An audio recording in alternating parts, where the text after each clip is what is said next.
Programme है, इसका main motive ये है कि आप लोगों तक ये बात हम पहुंचाएं कि वोटर बनना, रजिस्टर होना कितना इम्पोर्टेंट है। जैसे अभी कुछ बच्चों ने यहाँ एक प्यारा सा स्किट किया और आपको समझाने की कोशिश की कि एक वोटर बनना कैसे है, उसकी अहमियत क्या है, इम्पोर्टेंस क्या है टू बी ए वोटर। उससे पहले मैं आपको ये बता दूं कि हम अपना वोट का जो स्टेटस पावर एंजॉय तब करेंगे जब पहले हम रजिस्टर हो जाएंगे। इसमें सर 300 के करीब बच्चा है जो एलिजिबल है और उसमें सर एट प्रेजेंट 150 बच्चा जो है वो इस वक्त प्रेजेंट है। 150 यूथ जो 18 साल का हो चुका है। तो आप सभी बच्चों को मैं ये जानकारी दे दूं, 2004 तक जो पैदा हुआ है, हाथ खड़े कर दीजिए जो 1/10/2004 तक पैदा हुए, 1/10/2004 तक जो पैदा हुए हैं,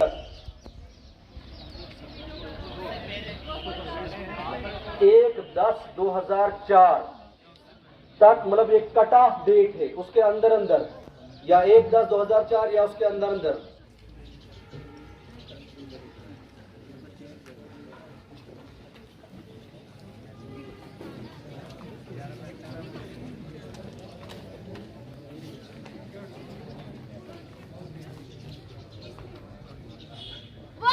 नेताजी, नेताजी, नेताजी। नमस्कार, मैं हूँ खास आदमी पार्टी का उम्मीदवार। मैं महिलाओं का पूरा साथ दूंगा। हाँ नेताजी, क्यों नहीं, जैसे आपने दिल्ली में निर्भया को दिया था। मैं गरीबी को भी समाप्त करूंगा। जी नेताजी, गरीबी को या गरीबों को। मैं भ्रष्टाचार को भी खत्म करूंगा। हाँ जी, गोदाम में फाइलें जला के। कृपया करके अपना कीमती वोट मुझे दें। धन्यवाद। नेताजी, नेताजी, नेताजी। ओए ओए सोनियो, कितना चली बंठन के। अच्छा, जुत्ती निकालूं? बहुत ज्यादा मत बोल, मैं पुलिस में कंप्लेन करूंगी। जुत्ती? पुलिस तो मेरी है, जेब में है। अच्छा, बताऊं पुलिस को? पता भी है मैं कौन हूँ। कौन है तू? मैं एमएलए का लड़का हूँ। कौन एमएलए? को तुमने वोट देके बनाया है। अच्छा, इतनी बड़ी गलती हो गई हमसे।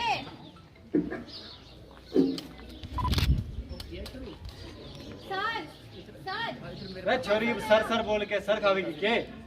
सर, हमें आपकी हेल्प चाहिए सर। बोल कौन सी हेल्प चाहिए। सर, आपके सामने हमें कुछ लड़के छेड़ के चले अरे गए। छोरी, वो छोरा छोरी ने ना छेड़ेगा तो किसने छेड़ेगा। सर, इसमें हमारी क्या गलती है? बता वो कौन है वो लड़का। सर, मुझे पता है ना, कौन है? एमएलए का लड़का है। अरे छोरी मुझे माफ कर दे, नौकरी न गवानी अपनी। जय राम जी की। तो अब हम क्या करें? कोई बात नहीं, मैं हूँ ना तुम्हारे साथ। कोई तो होगा जो हमारी आवाज सुनेगा, कोई तो होगा जो हमारी मदद करेगा। एक रास्ता है मेरे पास। कौन सा रास्ता? हम एमएलए के पास जाएंगे। जब वो वोट मांगने आए थे तब तो बड़ी बड़ी बातें करते थे, बड़े बड़े वादे किए थे। कहते थे कि हमेशा आपकी सुरक्षा करेंगे, हमेशा आपके साथ रहेंगे। देखते हैं आज कितना साथ देंगे हमारा। चलो मेरे साथ।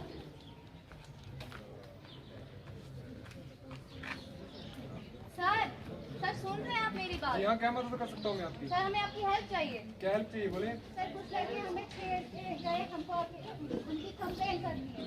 उसके लिए तो पुलिस है ना यहाँ पे। सर, हम गए थे उनके पास, उन्होंने हमें आपके पास भेजा है। कौन है वो लड़की। सर, आपका लड़का। मेरा लड़का? अब ऐसे कपड़े पहनोगे तो मेरी लड़की क्या करती है उसमें। सर, इसमें हमारी क्या गलती है? धन्यवाद, मुझे बहुत सारा काम है, मुझे माफ कर। क्या कोई हमारी हेल्प करने के लिए तैयार ही नहीं है? बस बहुत हुआ है अत्याचार, नारी को ना समझो बेचारी, अब है मेरे वोट की बारी। सही वोट की ताकत से आएगी अब शामत तुम्हारी। अब है मेरे वोट की बारी, अब है मेरे वोट की बारी। सभी जितने भी एलिजिबल इलेक्टर्स हैं उनको रजिस्टर करना है। और ये जो प्रोग्राम जो है लोगों को अवेयर करने के लिए, उनके जो बेसिक हकूक है उनके बारे में जानकारी देने के लिए ये स्वीप का कार्यक्रम हर साल होता ही रहता है। लेकिन पिछले 3 साल में हम इलेक्टोरल रोल्स की रिवीजन नहीं हुई है और उससे ये मैं समझता हूँ कि आपके कॉलेज में जितने भी स्टूडेंट हैं वो रजिस्टर्ड नहीं है, क्योंकि इस कॉलेज में मैक्सिमम 3 साल ही स्टूडेंट रहता है। इट मीन्स डेमोक्रेटिव सेटअप के बारे में जनाब, कोई भी इसको इतना सीरियसली तब नहीं लेता है। तो ये समरी रिवीजन का सिस्टम है और ये स्वीप प्रोग्राम है, ये इन्हीं चीज़ों को लेकर गवर्नमेंट ने स्टार्ट किया था कि थोड़ा सीरियसनेस जो है वो वोटर के अंदर बढ़े। और आपने देखा होगा इलेक्शन का दिन होता है, गवर्नमेंट ने उस दिन सभी सरकारी कामकाज से वोटर्स को फ्री रखा होता है। मगर बड़ी दुख की बात है कि पढ़े लिखे वोटर होके भी उसको एज ए छुट्टी मानते हैं, ना कि इलेक्टोरल प्रोसेस में पार्टिसिपेट करते हैं। तो इन्हीं चीज़ों की जानकारी जो है आप बच्चों के थ्रू और जो कॉलेज के फैकल्टीज़ हैं, जो जानकार हैं, इनके थ्रू हमने ये बढ़ानी है। फोटोग्राफ 2-3 चीज़ें मांगेगा, वो भी दूसरा ऑप्शन है जहां आप अपने आप को वोटर बना सकते हैं। लेकिन we are all tech savvy, we live in modern era, our country mostly now depends upon digital mode. Why not to opt online mode? NVSPR voter helpline app. तो याद रखिए प्लीज, लास्ट डेट है 25 अक्टूबर। 25 अक्टूबर के बाद आप अगले 2-2.5 महीने में अपने आप को वोटर नहीं बना सकते हो। फिर वो जब पूरा प्रोसेस कंप्लीट होगा, नया रोल फिर पब्लिश होगा, प्रिंट होगा, फिर कंटिन्यूअस अपडेशन चलेगी। तो हमारे पास केवल एक वोट की ताकत है जिसकी मदद से हम लोगों को सबक सिखा सकते हैं। जैसे कि वोट के माध्यम से हम चुनाव करते समय ऐसे नेता को वोट ना दें जो अपने वादे पूरे ना करता हो। उस समय हम सभी को सोच समझकर वोट देना चाहिए। जिस नेता को हम वोट दे रहे हैं, क्या वे हमारे देश का विकास कर सकता है? क्या वे हमारे गरीब जनता की मदद कर सकता है? कुछ लोग वोट के बदले पैसे लेकर वोट देते हैं। मैं उन सब से कहना चाहती हूँ कि वोट पैसे लेकर वोट ना दे, क्योंकि जो व्यक्ति आपका वोट ले सकता है वो देश के साथ क्या वफादारी निभाएगा। चुनाव के समय कई बड़े बड़े नेता अपने आप को तैयार करना है ताकि आने वाले इंतखाबात में हम अपना वोट किसी अच्छे और काबिल उम्मीदवार के हक में देकर सरकार को बनाएं। सरकार बनाना हमारे अपने हाथ में है। अगर हम किसी अच्छे इंसान को सत्ता में लाकर सरकार को बनाएं तो हमारा जो एडमिनिस्ट्रेटिव सिस्टम है स्मूथली काम करेगा और हमको किसी भी प्रॉब्लम का सामना नहीं करना पड़ेगा। दूसरी बात ये कि हिंदुस्तान जो है वो दुनिया का सबसे बड़ा लोकतंत्र है। लोकतंत्र यानी डेमोक्रेसी। डेमोक्रेसी हमें हक देती है कि जब भी 18 साल के ऊपर हमारी उम्र हो जाती है तो हमें हक मिल जाता है कि कानूनी अधिकार मिल जाता है कि हम वोट डाल सकते हैं, चाहे वो मर्द हो या औरत। और एशियाई ममालिक में हमारा हिंदुस्तान जो है of voting and to motivate voters is hoping to make Indian democracy more participative through sweep.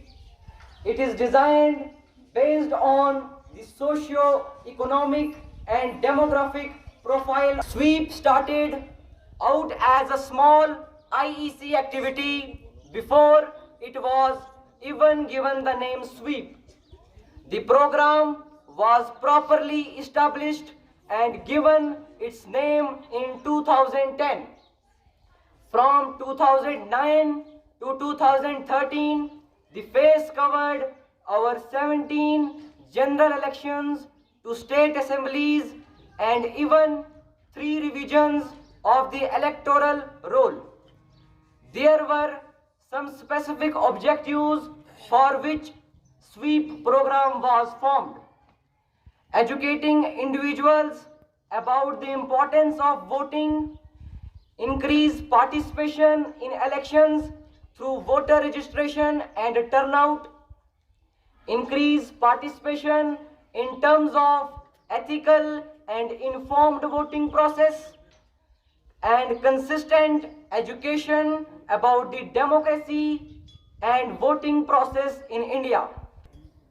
The program follows a systematic management structure in order to contribute to the democracy of the country.